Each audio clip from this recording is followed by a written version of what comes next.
بسم الله الرحمن الرحيم. في ناس كتير بعتت لنا بتسأل انا دلوقتي الحاجات دي مش عارف اجربها ازاي او اعملها ازاي. تمام، ان انا ما عنديش الامكانيات او الاجهزة اللي انا اعملها. وتمام، فاحنا هنا بنشرح ازاي نعمل لاب عندنا في البيت، حتى لو انت ما عندكش سيرفرات، انت مجرد ويندوز 10. تمام، وبتنزل عليه هايبر في وبنشتغل عليه. في ناس ياما قوي كانت فاكرة ان هايبر في ده بيشتغل على سيرفر بس، فلازم انزل ويندوز السيرفر عندي واشتغل عليه. لا، احنا بمنتهى البساطه ويندوز 10 عطلنا الامكانيه دي ان احنا ننزل هايبر في عندنا على ويندوز 10. بس اهم حاجه يكون الجهاز بتاعك كهاردوير يكون سبورت ان يشتغل عليه فيرتشوال. تمام، مش اكتر من كده. وطبعا حبه امكانيات زياده شويه، رامات وكده، علشان يستحمل الجهاز بتاعك اكتر من في 100 تشتغل عليه. انت الناس اللي ما تعرفش الهايبر في يا جماعه، الهايبر في بيبقى بالمنظر ده كده، ان انا اقدر اشغل اكتر من كمبيوتر على نفس الكمبيوتر بتاعي، بيتقال عليه في 100 فيرشوال ماشين، جهاز وهمي. تمام. انا في المثال اهو قدامنا، انا عندي اتنين كمبيوتر، عندي كمبيوتر واحد فيزيكال عليه ويندوز ويندوز منزل عليه الهايبر في، وعليه اتنين في 100. تمام، الاتنين بالصدفه ايزابيل. تمام، ما علينا بتوع ايه يعني، مش مهم الحته الفنيه. انت ممكن تبقى الاثنين اللي في مايا دول ويندوز 10، ويندوز 2000، ويندوز 2012، هيرين، اي شغل انت عايزه، اي حاجه عايز تنزلها على الكمبيوتر وعايز تجربها، فانت بتنزل الهايبر في ده عندك وتشتغل عليه، ده في البيت. تمام. انت تاني حاجه، ده ممكن كمان في الشغل احنا بنشتغل بيه شغل فعلي، ان الاجهزه دي بتبقى اجهزه فعليه شغاله معانا. ب 100 دي ببقى مشغلها عندي، بتقوم بالسيرفيس بتاعتها اللي احنا عايزينها. تمام. وزي ما احنا شايفين في المثال اهو، عندي اتنين فيرتشوال، وواحد فيزيكال، واحد حقيقي. وادي احنا بنعمل فول سكرين ونشتغل عليه عادي، تبقى الشاشه كامله والدنيا تمام معانا زي ما احنا شايفين كده. تمام، ونشتغل عادي خالص، جهاز كمبيوتر عادي خالص. طيب، والنتورك والكلام ده كله، كل ده سبورت معانا وشغال معانا زي ما احنا عايزين. تمام، احنا هنشرح دلوقتي ازاي الكلام ده. اخلي بالي بس هنا حاجه، ان في عندي هنا ازاي اعمل ستوب وازاي اعمل بوز والكلام ده. اخلي بالي افرق قوي بين تيرن اوف وباور اوف. تيرن اوف وشات داون. تيرن اوف يعني كاني بفصل الكهرباء عن الجهاز. شات داون انا كاني قلت له امر شات داون. طبعا عندي نفس السيتنج دي، لو عملت كليك رايت كليك على اي ماشين عندي، بيطلع لي نفس السيتنج اللي احنا شفناها، اللي فيها بوز، شات داون، ريستارت، حسب ما انا عايز.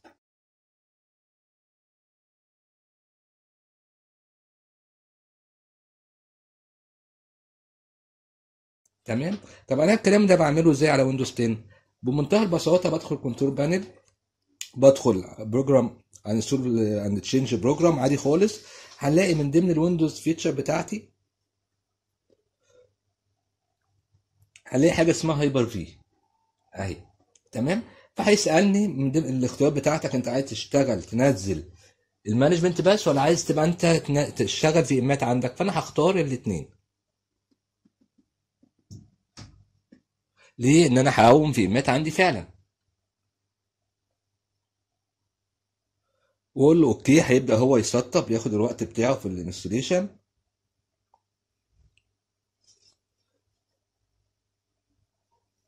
انا مش هعمل حاجه اكتر من كده يا جماعه. تمام، هو هيبدا يسطب ويشتغل معانا عادي. انا خلي بالي من حاجه بس، الفيمايه بتاعتي لما تشتغل ابقى انا عارف انا هشتغل عليها ايه، هطبق الابلكيشن على الهارد ديسك اللي انا عملته زي ما هنشوف. ممكن اخد الكوبي في اي مكان استخدمه تاني بعد كده. ممكن ان انا اقوم الفيرتشوال سويتش واشغل اكتر من ماشين وسويتش زي ما احنا هنشوف. انت عايز الفيمات دي تشوف بعضها بس، ولا تشوف بره كمان، ان انت تطلع فعلا على الشبكه اللي عندك والناس تاكسسها، او انت تاكسسها من بره زي ما انت عايز. تمام، شغل بسيط جدا جدا جدا. انت كل الموضوع انك تقوم الفيمايه وتبدا تسطب عليها الاوبريتنج سيستم اللي انت عايزه تشتغل عليه، هيشتغل معاك مفيش اي مشكله. الوقت بتاع الابلاينج تشينج زي ما احنا شايفين كده، بيعتمد على سرعه الجهاز بتاعك، بيعتمد لو في الداتا بتاعتك النت بيجيبها. تمام، مش هينزل الفيتشر بتاعته بس. والرامات اللي هتشتغل بقى لما انت تقوم الفيمات مع بعضها، هيشتغل هيعتمد على بطء الجهاز او سرعته على حسب الرامات اللي عندك في الجهاز، وطبعا سرعه البروسيسور. باكد هتتعامل مع الفيمايه كانها جهاز حقيقي، ما فيهاش اي مشكله خالص. ده للناس اللي بتتعامل اول مره يعني مع الهايبر في. انا هجري الحته بتاعت الانستليشن دي بس. تمام. وايه ونكمل لما يخلص. اهو دلوقتي خلص، هو بيقول لي محتاج اعمل ريستارت عشان اطبق التغييرات دي. فلو انا مش فاتح اي حاجه هقول له ريستارت ناو، لو انا فاتح حاجه هقول له دونت ريستارت وارستر بعدين. تمام. فانا هرستر دلوقتي لأن مش فاتح اي حاجه ونبدا نشتغل. بعد الجهاز ما اشتغل يا جماعه هخش اتاكد ان الحاجه بتاعتي اهي الهايبر في متسطب والدنيا تمام عندي مفيش اي مشكله. طب اوصل له منين؟ من قائمه ستارت هنلاقي تحت حاجه اسمها ويندوز ادمنستريتيف تولز. لو نزلت فيها جواها هنلاقي حاجه اسمها هايبر في. شايفينها؟ هايبر في مانجر اهي. انا شغال على ويندوز 10 ما انساش. تمام. ادي اسم الكمبيوتر بتاعي الفيزيكال. تمام. بمنتهى البساطه هقول له نيو فيرجن ماشين بتاعتي، ويزرد عادي خالص بسيط. هتسميها ايه الماشين دي؟ دايما بنسميها على اسم الحاجه اللي بنعملها. يعني مثلا بقى ويندوز 10 مثلا، سيرفر، ايزابيل، هيرن. دايما بنعبر عن اسم عليه، الاسم يعبر عنها عشان نبقى عارفين دي بتاعت ايه، عشان لو لما نيجي ندخل لها بعد كده، وخصوصا لو انت بتعمل لاب او انت اكتر من ماشين. تمام. سألني الماشين دي هتسيفها فين، اخترت المكان. تمام. كتبت الاسم اللي انا عايزه. تمام. قال لي هو بيأكد عليا، قلت له نيكست. قال لي انت هتشتغل الهايبر في بتاعك هيقوم ايه، ويندوز نوعه ايه، الدنيا ايه، الاوبريتنج سيستم ايه، انه جيل منه، مش هتفرق معاك قوي. تمام. اقرا وترجمه حرفيه، هي مش اكتر من كده. سألني هنا سؤال مهم، انت الرامات قد ايه؟ فعلى حسب الرامات اللي عندك على الجهاز الحقيقي الفيزيكال هتقول له مثلا ده هياخد قد ايه. انا مثلا هنا هقول له 2 جيجا رامات، على حسب الاوبريتنج سيستم اللي انت هتقومه ايه، على حسب انت هتجرب ايه. هنا سألني على السويتش. تمام. بيقول لي النتورك بتاعتك هتبقى عباره عن ايه. نوت كونكتد يعني خلاص هيبقى مفصول عن الدنيا. ديفولت سويتش يعني هيشتغل زي الجهاز الفيزيكال بتاعي بالظبط. سألني بعدها على الهارد ديسك. انت عندك الهارد ديسك حجمها قد ايه، المكان بتاعها طبعا الديفولت نفس المكان اللي انا مختاره. تمام. طب انت عندك هارد ديسك موجوده قبل كده ولا انت هتوصلها بعدين؟ فانا هحسبها الديفولت زي ما هي. كل ده ممكن اغيره بعدين. الاوبريتنج سيستم قلت له ليتر انا هسطبه بعدين.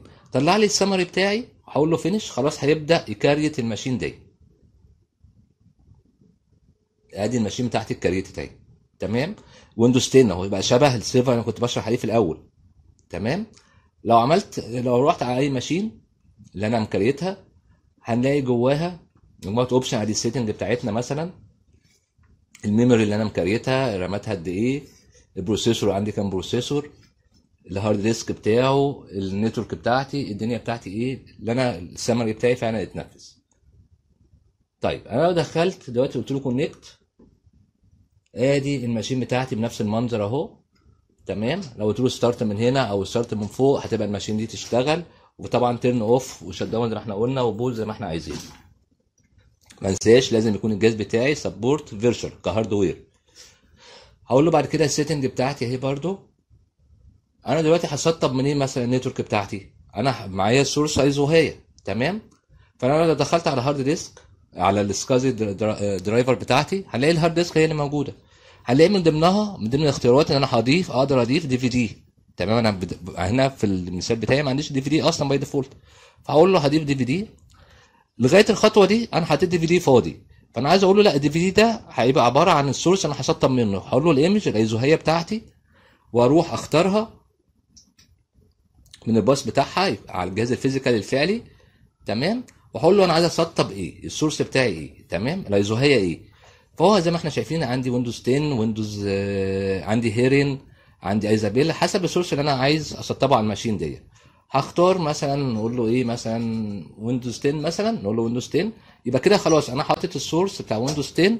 هبدا اسطبه، هيبدا يشتغل معايا لما اقول له كونكت وستارت. هيبدا يقوم، يسالني الويزرد كاني حطيت فلاشه ويندوز 10 عندي. هو اديني اتاكدت اهو ان الدنيا متسجله عندي. طب حته السويتش يا جماعه اهي، دخلت اعمل السيتنج والسويتشات بتاعتي فيرتشوال سويتش. عندي 3 اختيارات دول. الجهاز ده هيشوف ايه، انترنال بس ولا برايفت مع نفسه كده، تمام، ولا اكسترنال. ادي انترنال اهو يقدر يتكلم جوه معايا، ولا اكسترنال يطلع بره الفيمات بتاعتي بره الجهاز بتاعي، ويقدر يطلع على الراوتر بتاعي والدنيا بتاعتي. فانا طبعا سايبه هنا باي ديفولت، انا شرحتها بس. شكرا.